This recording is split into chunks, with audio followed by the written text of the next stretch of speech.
Hola, ¿cómo están? Qué alegría verlos nuevamente en este nuevo año, segundo sábado del 2024 en Historia, Libros y Banderas. Tenemos a dos invitados en esta oportunidad a propósito de este libro de Mauricio Rojas Casimiro. Él ha sido el editor, el coordinador de esta obra y obviamente él es uno de los invitados. Es periodista, es historiador, doctor por la Universidad Complutense de Madrid y profesor de la Universidad de Playa Ancha. Y está también Mariana Perry, doctora por la Universidad de Leiden y que es profesora del Instituto de Historia de la Universidad San Sebastián. El Partido Socialista de Chile durante la dictadura, y tiene un subtítulo que aborda temas centrales en el Partido Socialista: autocrítica, faccionalismo y renovación. En primer lugar, Mauricio, Mariana, muchas gracias por estar acá. No, gracias a ti, Alejandro. Gracias a ti, Alejandro, por la invitación. Les cuento además que los que quieran profundizar, Mauricio es autor de este libro muy bueno y muy entretenido, bien escrito, La renovación de la izquierda chilena durante la dictadura. De Mariana Perry he leído este libro, Exilio y Renovación, que es sobre la transferencia política del socialismo chileno en Europa Occidental 1973-1988, por el cual estuvo invitada en nuestro programa Historia, Libros y Banderas cuando esto estaba recién comenzando. Así que lo primero que tengo que preguntar, y esto es para ti, Mauricio, como coordinador de la obra, ¿cuál es el origen de este libro, que es de varios autores, unos 10 autores, y cómo pensaste la estructura de la obra, que no es fácil hacerlo? No. Sí, primero tuvo una etapa que se acercó el editor, de otra editorial de hecho, de origen socialista, de hecho podríamos decir, y como todo lo que rodea al socialismo termina fraccionándose, así que posteriormente derivamos en otra editorial, América en Movimiento, que por cierto es de Valparaíso, esta editorial especializada en historia política, pero el proyecto siempre fue el mismo, es decir, una primera etapa que se me encomendó la tarea por parte del editor, que escribiera un libro sobre el PS durante la dictadura con ciertas temáticas. Armando el índice me di cuenta de dos cosas, básicamente que era una tarea un poco dantesca para el tiempo que estaba estipulado el trabajo, por lo tanto dije, ¿por qué no mejor hacer un trabajo más colectivo donde yo lo coordine e invitar a gente que sea especialista como Mariana en el tema durante ese tiempo? Y posteriormente una segunda etapa, para darle una coherencia al libro, es que hicimos un intraseminario. De hecho lo hicimos en pandemia. Gente que estaba en Alemania, gente que estaba en Chile, gente que estaba en otras latitudes, y cada uno expuso la temática que quería desarrollar, la defendió, por decirlo, la comentó en 5 minutos, y nosotros hicimos una retroalimentación. Y a partir de ahí intercambiamos documentos, etcétera, y se vieron las temáticas. Posteriormente pasa al editor y las temáticas ya quedan básicamente definidas, pero elaboramos 3 ejes que más o menos aparecen, lo que tú decías en el subtítulo, que por una parte es la autocrítica, el faccionalismo y la renovación, y también los tipos de salida también están como cruzados en algunos tipos, el tipo de salida a la dictadura a lo largo del libro. Ese es más o menos, grosso modo, el origen del libro. Perfecto. Y tú, Mariana, ¿cómo se inserta tu participación? Porque tú has escrito diversos artículos y libros, al menos yo he leído, sobre el socialismo. ¿Cómo te has interesado en el tema? ¿Desde qué perspectiva? Siempre he buscado iluminar la dimensión internacional de los procesos políticos chilenos en general, pero de la izquierda y el Partido Socialista en particular. Por lo tanto, a partir de mi investigación doctoral y las cosas que he escrito después de eso, he querido iluminar justamente cómo Chile se inserta en el mundo, en las ideas globales, en las ideas políticas globales, y cómo estos partidos políticos las traducen y las aplican a la realidad concreta que demanda el contexto chileno. Por lo tanto, siempre he querido iluminar la parte más bien internacional o de ideas globales. Perfecto, vamos a ir a algunos temas específicos dentro de ello.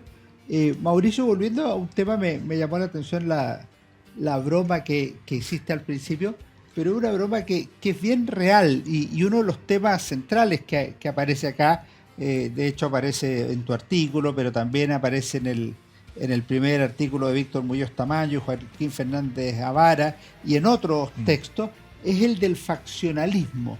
Yo escuché entrando a la universidad que donde había 3 socialistas había por lo menos 4 opiniones. Y la verdad es que hay algo de eso que puede estar en la génesis del Partido Socialista, que son una pluralidad de fuerzas. ¿Cómo abordas tú un tema como ese y que casi hay que seguir con diccionario en mano las distintas agrupaciones que confluyen o se dividen dentro del socialismo? Sí, de hecho, haciendo una pequeña intro a la pregunta tuya, es cuando uno le preguntaba, porque ahora hay más documentación, pero a la gente, ¿por qué no investigaba el Partido Socialista durante la dictadura? Porque si uno lo mira en términos comparados, hay un montón de tesis, posgrados, libros, artículos del MIR o el PC, pero no así tanto del PS. Y ese es justamente uno de los, por decirlo así, problemas que hay a la hora de inmiscuirse, analizar, desarrollar investigaciones sobre el PS. Porque tiene tantos grupos en el fondo que uno dice qué PS voy a estudiar, ¿no? Hay grupos que evidentemente que son más poderosos, tienen más estructura, pero más burocrático, por decirlo de alguna manera, más militantes, más revistas, etcétera. Todos elementos justamente para medir el grado de faccionalismo. Pero si uno hace una mirada general, por ahí también entre lo que Edison Ortiz alcanzó a analizar, hay exactamente unas 18, unas 20 facciones durante la dictadura. Entonces, ¿cómo lo abordamos? En la introducción quisimos hacer un aporte en términos teóricos, es decir, que hay 3 miradas para abordar el faccionalismo. Una mirada más bien patológica, que es como algo dañino, que siempre corrompe al partido, lo divide, etcétera, en términos políticos, ideológicos, de grupo, etcétera. También uno neutro y posteriormente uno positivo, que es más bien de la mirada de los últimos 30 años. De hecho, los politólogos españoles han derivado más en esa línea. Sí. Pero nosotros lo que hicimos acá, verlo más bien de una, como dice Espejel, un autor mexicano si no me equivoco, verlo de una mirada más neutra, ¿no? Es decir, por un lado es negativo por todo lo que significó y por otro lado es positivo porque amplía la mirada. De hecho, esto lo estuvimos discutiendo en Rancagua hace poco presentando el libro. Pero hay una cosa que no podemos perder de vista, que es el contexto, que es en plena dictadura, represión, clandestinidad y por lo tanto evidentemente en la primera etapa, por decirlo así, 73, 79, 80, el faccionalismo es negativo porque divide, pero claro, también porque hay un contexto totalmente adverso. Yo te quería llevar, Mariana, al periodo inmediatamente anterior. Yo leí un artículo tuyo muy potente, muy interesante, sobre el concepto de democracia en el socialismo que escribiste con Marcelo Casals.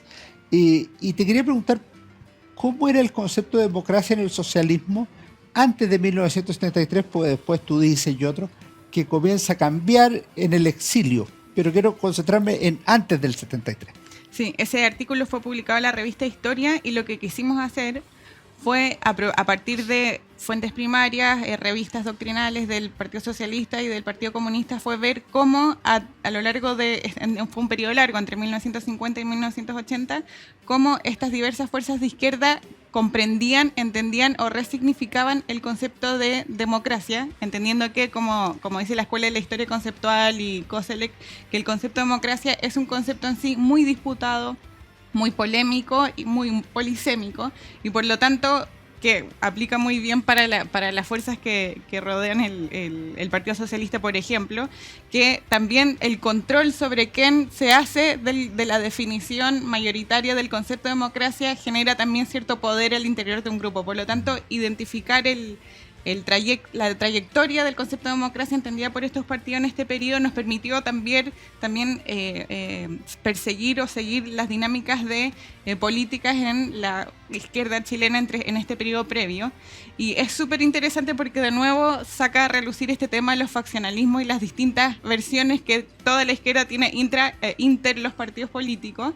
Y el concepto de democracia es un buen ejemplo para ver cómo se desarrollan estas dimensiones siempre. Y la primera cosa que quiero dejar fija es que todos se querían poner la camiseta del concepto de democracia, por más lejano o cercano que se entendiera de cierta democracia burguesa. En ese momento se decía que es la democracia liberal o democracia socialista, pero todos de todas maneras se querían cuadrar bajo el concepto de democracia. Es un primer elemento que es interesante ver que todos ya estaban con con que ya el concepto de democracia había llenado, copado todos los espacios de discusión política. Tenía una carga positiva en principio. Se había asumido como un elemento que no se podía eliminar. Entonces ahora ya que todos estamos participando y comulgando de este concepto que nos define y que nos permite jugar en el juego electoral, ¿cuál es la democracia que yo voy a legitimar o reivindicar? Y aquí vienen los apellidos, ¿no? La democracia burguesa, la verdadera, que como los comunistas en este periodo dicen, la verdadera democracia es la de la Unión Soviética, es la participación completa del pueblo, o la democracia burguesa como democracia falsa, y así estas discusiones que vienen a partir de los años 50 y que, bueno, la Revolución Cubana va un poco redireccionar el debate, pero hay mucha discusión sobre cuál es la verdadera democracia y cómo nos alejamos de la democracia falsa que nos engaña, que ha sido la que oprime al pueblo, etc. La electoralista. Es la electoralista. Perfecto. Mauricio, hay una cosa que también que emerge de esta división, entre comillas, que armamos, tú hablando del 73 hacia adelante, la Mariana del 73 hacia atrás.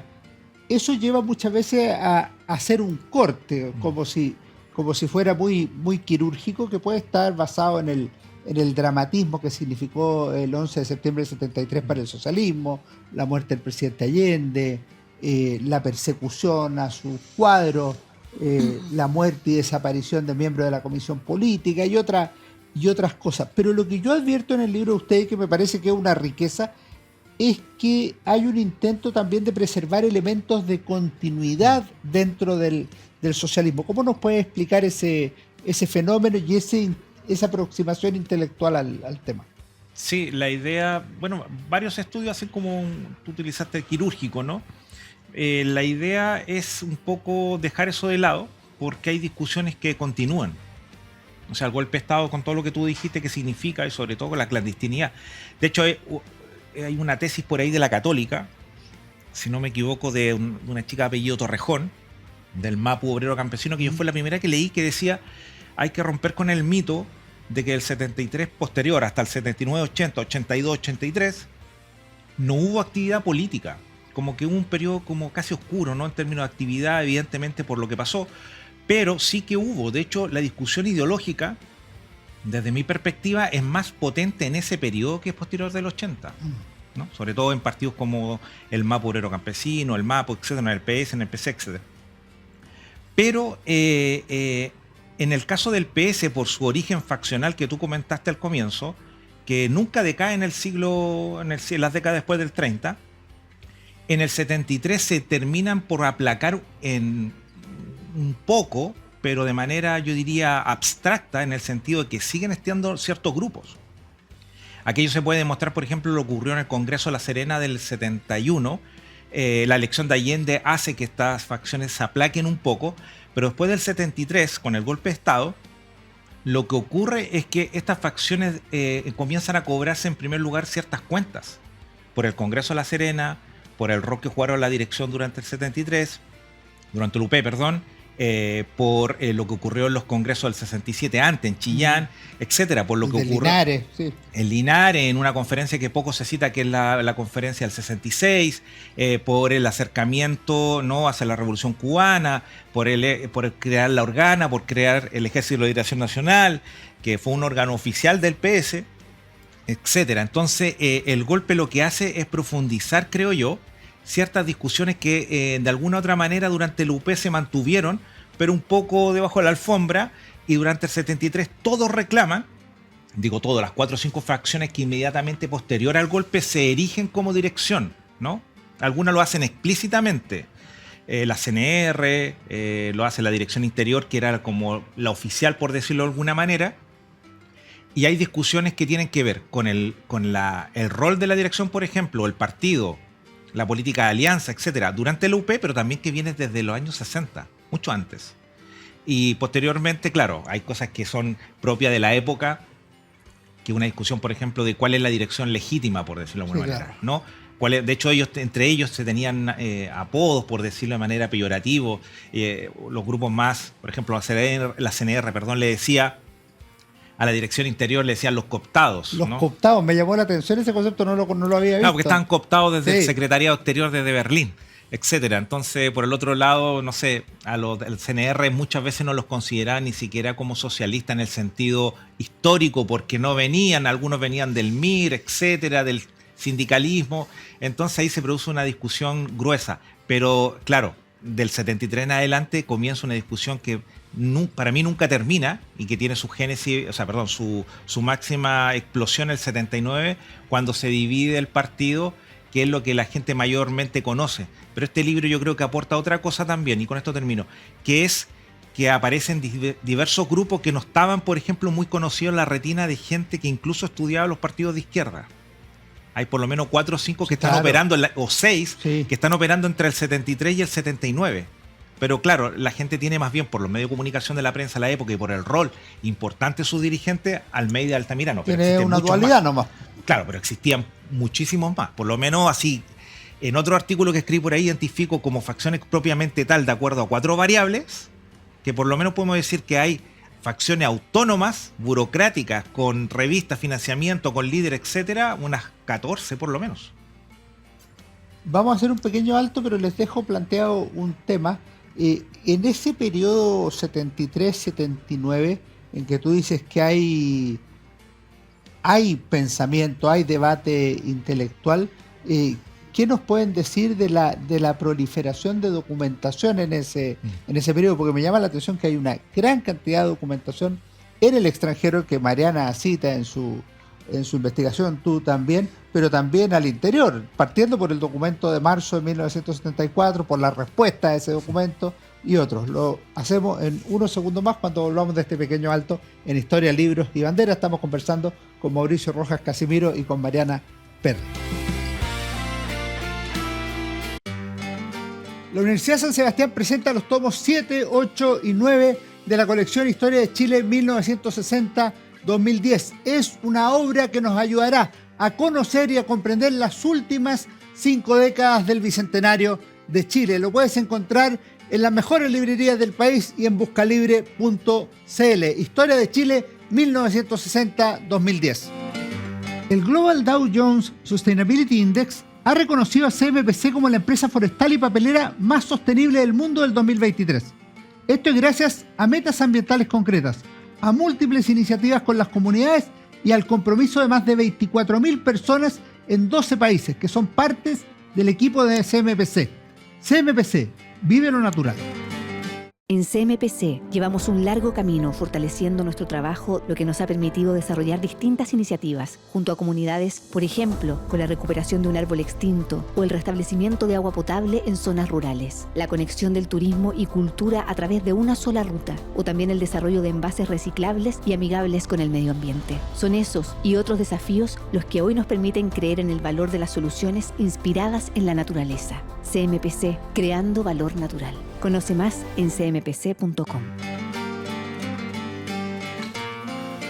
Volvemos entonces con Mariana Perry y Mauricio Rojas Casimiro, el Partido Socialista de Chile durante la dictadura. Y yo le había dejado una pregunta, documentación relevante que consideren en el extranjero, en Chile, en cualquiera de los dos. ¿Qué me puede decir Mariana, Mauricio? Algo... Porque hay mucha que está, por ejemplo, en el archivo de Clodomiro Almeida, que se puede consultar directamente. Yo tengo en mi casa una buena colección de documentos socialistas muy, muy interesante.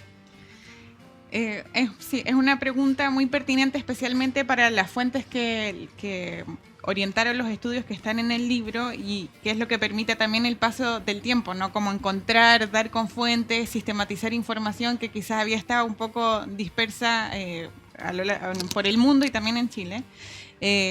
Yo creo que yo trabajé con una colección que es la revista Chile América, que es una revista que tuvo mucho apoyo de Italia, del Partido Socialista Italiano, que estaba en Roma, y que generó, y que aquí es súper interesante, esta como rasgo intelectual que tienen los políticos de izquierda que se fueron al exilio, por ejemplo, porque fueron muy reflexivos y escritores y pusieron por escrito como este tipo de debates, y en revistas, por ejemplo, como la de Chile América, era una plataforma en la cual escribían personas de distintas sensibilidades en el exilio. Por lo tanto, se encuentran verdaderos debates de ideas en los distintos números que permiten hacerse de una idea de la temperatura, digamos, del ambiente de la discusión intelectual, de por dónde estaban transitando las ideas y las reflexiones a partir del 73, pero también lo que hablamos en la sección anterior, como de las continuidades de los temas que estaban sobre la mesa ya desde antes,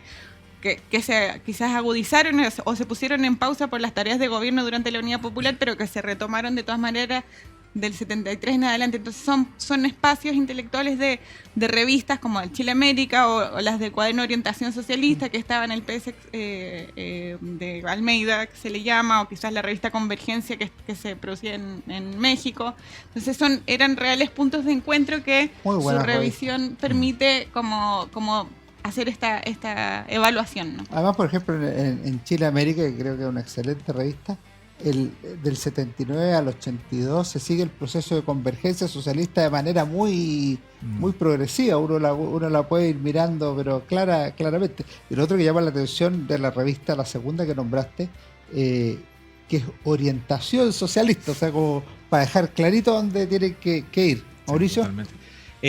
Sí, yo creo que el máximo esfuerzo que se ha hecho en términos así para recurrir a fuentes es socialismochileno.org, que abarca una cantidad impresionante de documentación.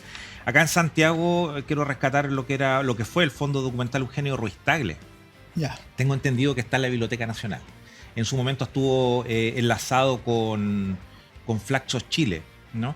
Y bueno, en esa paradoja, cuando yo escribí el primer libro, estaba en esa época en Madrid, viajé a Chile a buscar documentación. Estoy hablando del año 2000. El primer libro, el de la renovación. La renovación de la izquierda.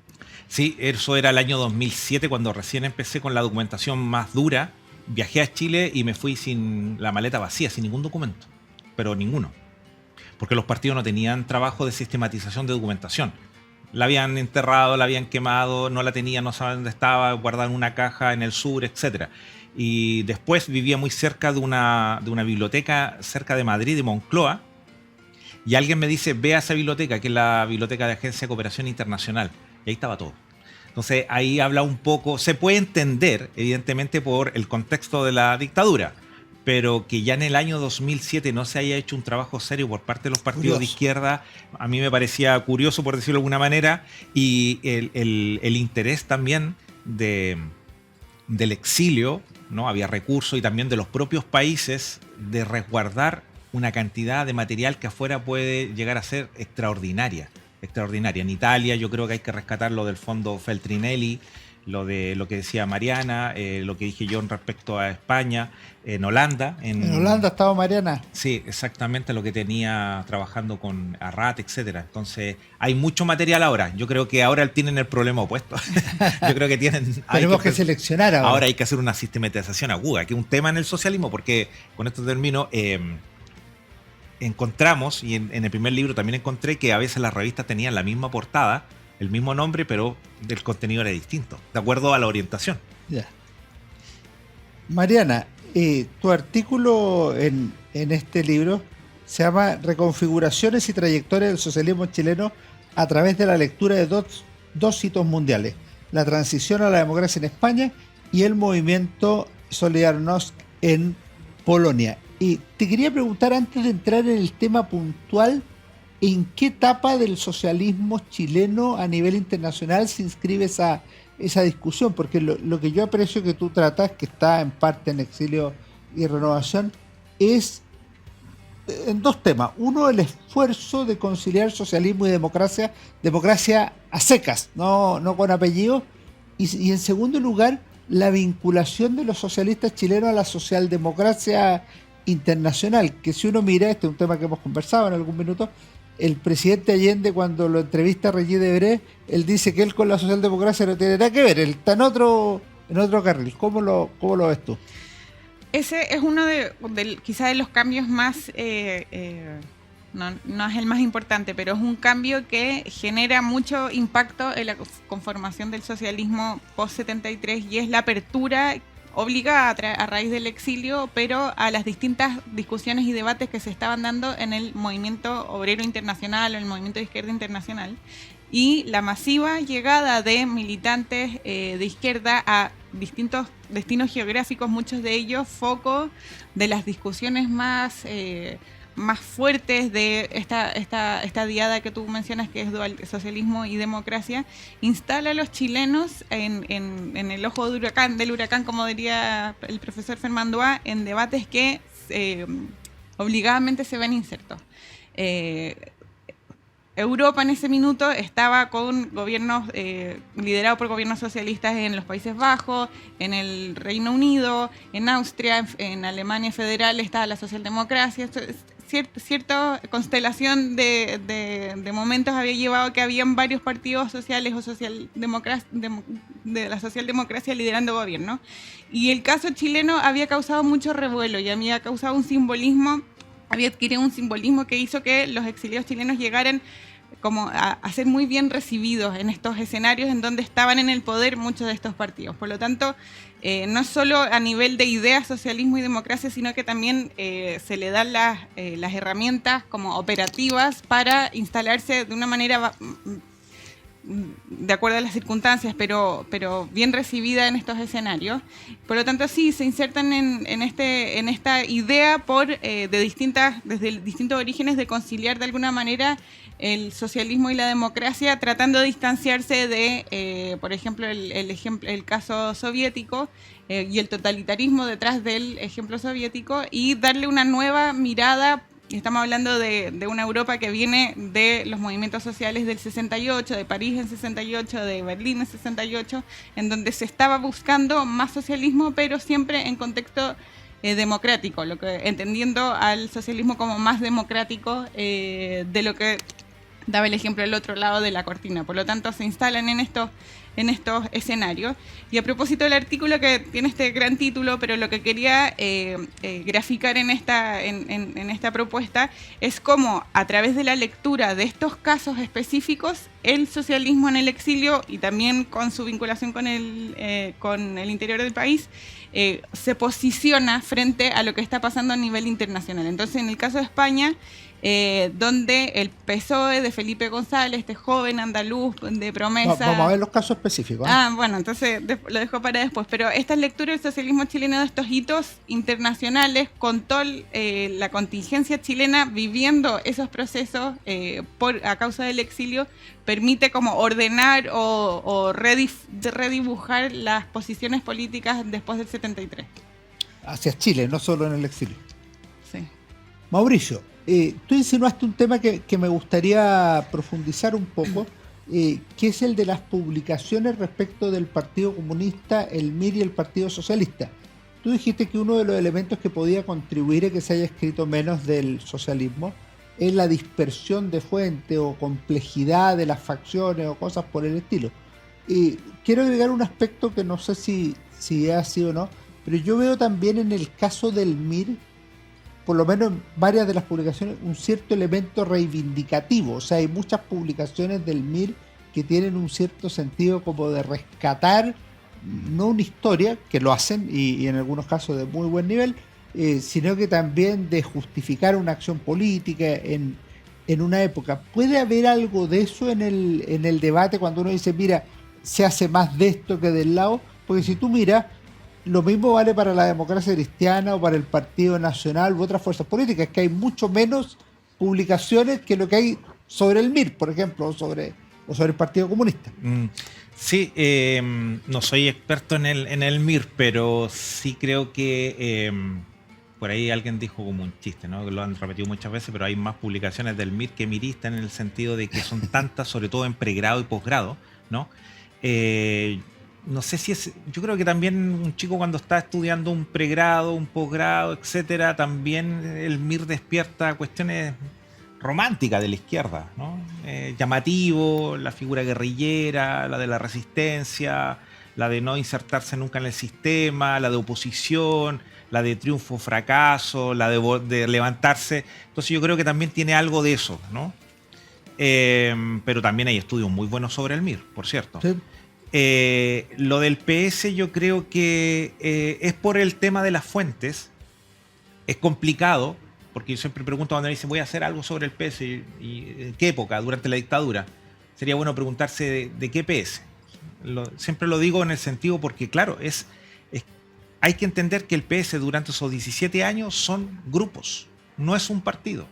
Hay varios secretarios generales, hay varias revistas, hay varias comisiones políticas, hay varios comités centrales. Entonces uno tiene que ver por dónde va justamente lo que quieres estudiar.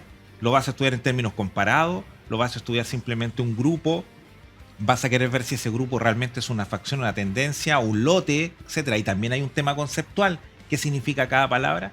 Pero lo del PS yo también en la introducción algo señalo, no quise meterme mucho, pero también el PS carga tiene una connotación, por decirlo así, que le pesa una mochila, que es un partido evidentemente siempre en el sistema, no digo la mochila que sea que esté en el sistema de partidos, sino que fue un partido que lideró junto con la DC la transición.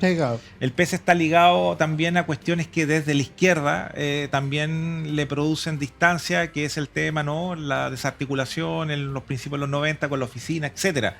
Eran toda gente que era del PS y que venía de un movimiento, de un grupo paralelo al PS Almeida, que eran los destacamentos populares 5 de abril.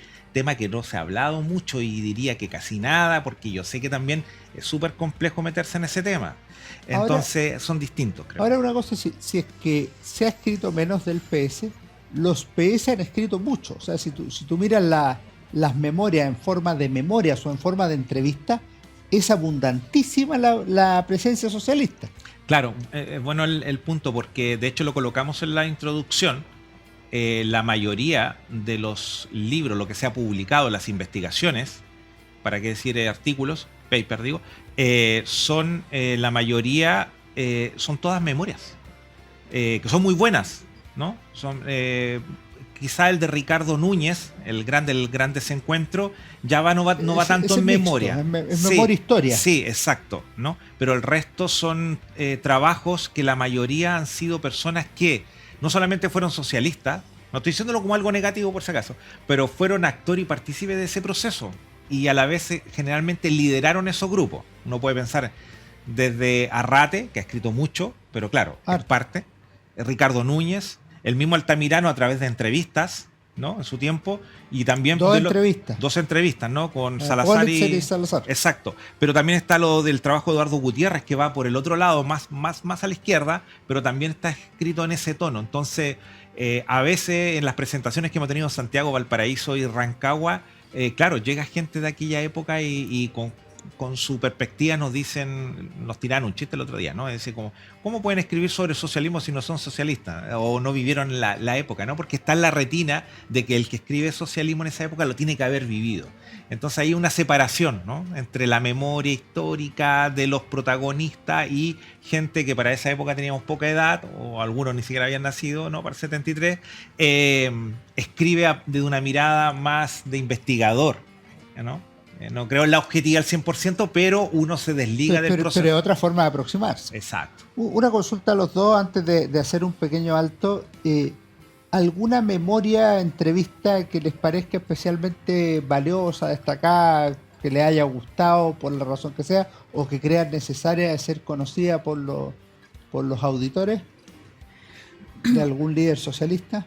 O sea, ya han mencionado aquí bastante. Las de Arrate son muy completas y no solamente sus memorias personales, sino que también este trabajo que hace con Luis Rojas sobre la memoria de la izquierda, que es muy completo y en un periodo era... 2 tomos y 2 tomos. Exacto. Los 2 tomos de memorias de él y los 2 tomos de memoria de la izquierda chilena. Que, como decía Mauricio, hacen el esfuerzo de hacer una mirada no tan individual o no tan desde la primera persona, sino que recoger un poco tradiciones, etcétera, pero sigue siendo como estos aportes que están como a medio camino. Muy bueno. Y el que faltaba mencionar, o no el que, porque son muchos, pero el de Clodomiro Almeida, Reencuentro con mi vida, ese también hace un recuento y él es sociólogo, o sea, se maneja bien con el lenguaje y da cuenta de una época. También eso tiene las memorias, ¿no? Que hablan del espíritu de un momento. A Jorge Arrate lo tuvimos invitado acá a propósito del tomo 1 de sus memorias con el viento a favor. ¿Tú, Mauricio? A mí me gusta la entrevista que le hace Patricia Politzer en París. Viaja. Y es la primera vez que él da una entrevista... Altamirano. Claro, Altamirano, perdón. Viaja y creo que él, no me puedo equivocar, pero da una entrevista así de ese tipo periodística a una persona como Patricia Politzer, que ha tenido un rol durante los años 80, y cuenta cosas interesantes. Sí. A mí me sirvió mucho cuando él reconoce ahí que quebró el partido. Dice, yo quebré el partido el 80 y tanto. Lo necesitábamos. Entonces hay una justificación. Ya no está el documento que dice desde el punto de vista ideológico, etc. Claro. No, dice lo quebramos porque era necesario. Fácticamente. Fact. Vamos a hacer un pequeño alto y Mariana, volvemos ahora sí con el tema de qué pasó con España y en Polonia respecto de la visión de los socialistas chilenos. Seguimos en Historia, Libros y Bandera. El Partido Socialista de Chile durante la dictadura, Mauricio Rojas Casimiro y Mariana Perry. La Universidad San Sebastián presenta los tomos 7, 8 y 9 de la colección Historia de Chile 1960-2010. Es una obra que nos ayudará a conocer y a comprender las últimas 5 décadas del Bicentenario de Chile. Lo puedes encontrar en las mejores librerías del país y en buscalibre.cl. Historia de Chile 1960-2010. El Global Dow Jones Sustainability Index ha reconocido a CMPC como la empresa forestal y papelera más sostenible del mundo del 2023. Esto es gracias a metas ambientales concretas, a múltiples iniciativas con las comunidades y al compromiso de más de 24.000 personas en 12 países que son partes del equipo de CMPC. CMPC, vive lo natural. En CMPC llevamos un largo camino fortaleciendo nuestro trabajo, lo que nos ha permitido desarrollar distintas iniciativas junto a comunidades, por ejemplo, con la recuperación de un árbol extinto o el restablecimiento de agua potable en zonas rurales, la conexión del turismo y cultura a través de una sola ruta, o también el desarrollo de envases reciclables y amigables con el medio ambiente. Son esos y otros desafíos los que hoy nos permiten creer en el valor de las soluciones inspiradas en la naturaleza. CMPC, creando valor natural. Conoce más en cmpc.com. Volvemos en Historia, Libros y Bandera a nuestro último bloque y quedamos con una pregunta para Mariana Perry. ¿Cómo miraron los socialistas chilenos el caso de España y de Polonia? En el caso de Polonia me llamó la atención el choque que tú muestras entre los socialistas, varios de ellos, y por ejemplo la visión de Luis Corbalán del Partido Comunista en defensa de la dictadura polaca versus el sindicato Solidaridad. Sí, yo creo que utilicé la interpretación de estos hitos internacionales como la excusa para entender cómo fueron los movimientos y trayectorias en el socialismo chileno, que estaba, como decía antes, como experimentando en primera persona este tránsito. En primera instancia, los chilenos no se fueron a España, que por el tema idioma era como la decisión natural, porque estaba todavía Francisco Franco en el poder, pero con luces de matiz de cambio que hicieron que muchos llegaran después del 75 a instalarse ahí y a participar activamente de la política local. Yo creo que eso es también importante. Y en el caso español había muchas similitudes. Había también el Partido Socialista estaba dividido, había una facción en el exterior cuando se tuvieron que ir en el exilio en Francia, había una sección en el interior que estaba encabezada por Felipe González, que tempranamente hizo este vínculo con la socialdemocracia europea, con esta idea de ya más general de insertar a España al interior de esta comunidad naciente europea.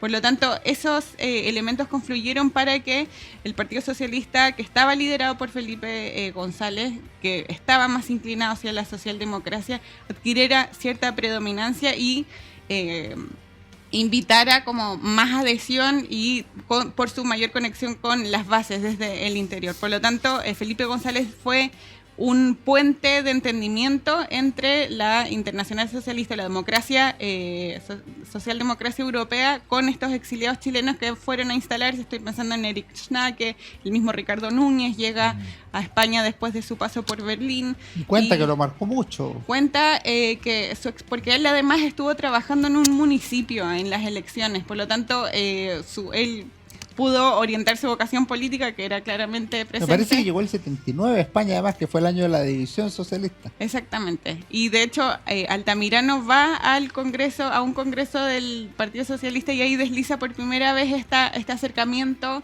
con la socialdemocracia europea, que siempre había sido muy contrario a su discurso hasta el 73. Entonces, en España, vía Felipe González, vía este proyecto del socialismo español más de hecho tenían los mismos nombres, renovado, más cercano al concepto de democracia y alejándose de manera cada vez más clara del marxismo-leninismo del estilo soviético, se encuentran estos socialistas exiliados chilenos con este joven Felipe González muy unido a la socialdemocracia europea, y es a partir del tratamiento del caso español y del socialismo español que la Internacional Socialista también entiende cómo aproximarse o saca las conclusiones de cómo aproximarse con los chilenos. Por lo tanto, es un puente de entendimiento entre la realidad europea con la chilena vía España. Por lo tanto, es muy cercana. Además, hay un dato objetivo, perdón. Felipe González muestra cómo gobierna un socialista y lo hace exitosamente.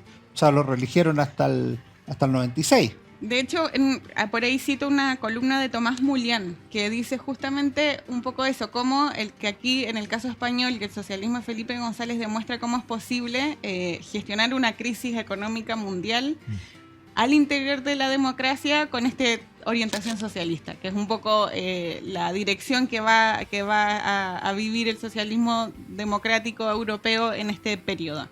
Y el caso efectivamente de Polonia, tú lo mencionaste, también sus lecturas son bien parteagua en estas discusiones en el exilio, pero que también, insisto, tienen su conexión con las discusiones en el interior. Y es que los socialistas que estaban teniendo estas cercanías con la socialdemocracia europea vieron con mucha esperanza un movimiento que surgiera desde las bases, desde los sindicatos.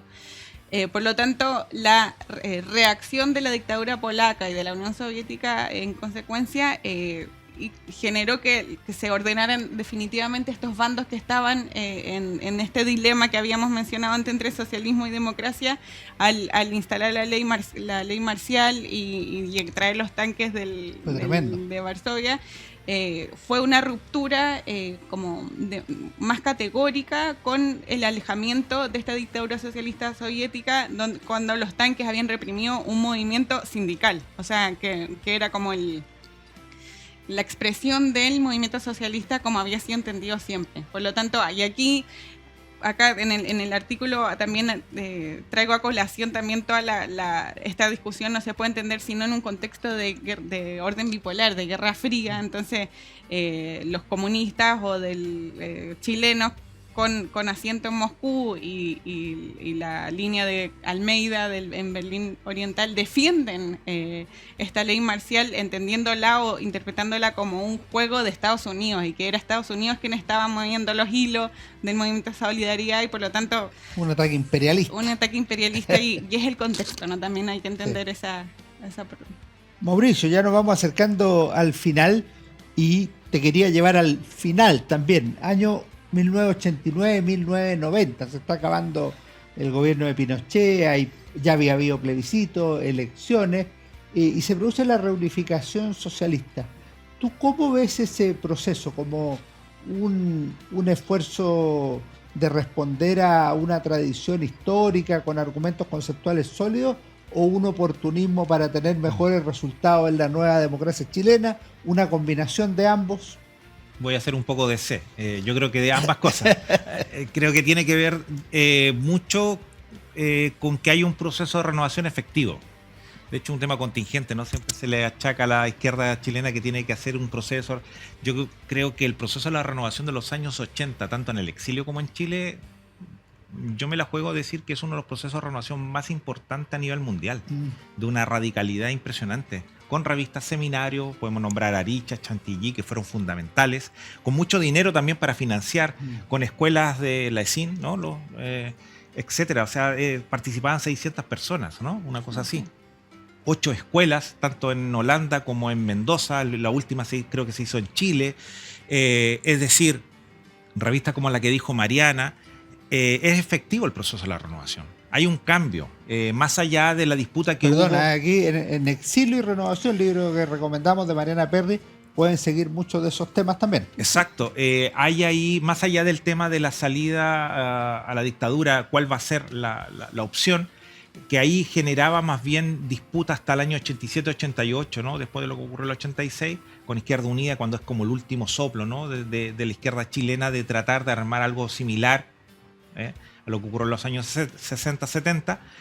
Pero efectivamente también tiene el otro componente, que es cuando en el fondo el almeidismo apoya a Elwin para que sea él el candidato, Claro. ¿no?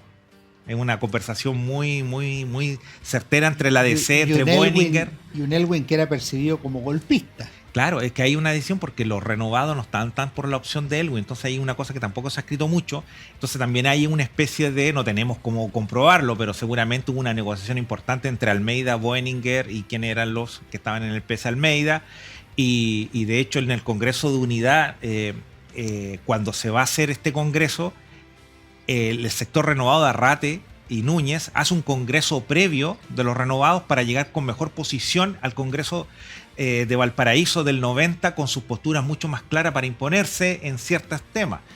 Finalmente hay mucho consenso y eso hay que rescatarlo porque se hacen intercambios de secretaría, se hacen unos vértices de convergencia para poder, se conversan las bases políticas, entonces yo creo que hay dos cosas. El socialismo tampoco quería pasar a la transición como un partido que estuviera demasiado retrasado y por lo tanto hay unas conversaciones, bueno, ¿no? Ahí la figura de Ricardo Lagos que ya empieza a posicionarse, entonces yo creo que renovado sí, pero también con cuotas de poder y en eso el almeidismo fue bastante pragmático y si no, veamos quiénes fueron los que en los 90 y parte del 2000 lograron las secretarías generales dentro del partido. Mariana, una última pregunta, estamos llegando al final también. Brevemente, si nos puedes decir cuál es la vinculación entre la Internacional Socialista y Chile, porque al 11 de septiembre del 73 entiendo que solo el Partido Radical pertenecía a la Internacional Socialista. Sí, de hecho va a tener que llegar el Congreso de Unidad que mencionó Mauricio para que se decidiera recién en el año 92 la adscripción del Partido Socialista a la Internacional Socialista, pero desde en el año 56 la Internacional Socialista decide poner a América Latina como un punto de referencia donde exportar ideas. Se instala un secretariado en Uruguay con Humberto Maistegui como foco y siempre la idea de la Internacional Socialista fue apelar al socialismo chileno por la capacidad de movilización de masas que tenía, pero el socialismo chileno por este origen superfraccionalista se resistió. Siempre fue habiendo sectores que estaban muy interesados en la vinculación con la Internacional Socialista, siempre primó los sectores que buscaban distanciarse por esta idea imperialista que se tenía de una Internacional Socialista totalmente europea y con cuyos partidos miembros tenían incluso todavía colonias, ¿no? Estamos hablando de los 50, en otros continentes.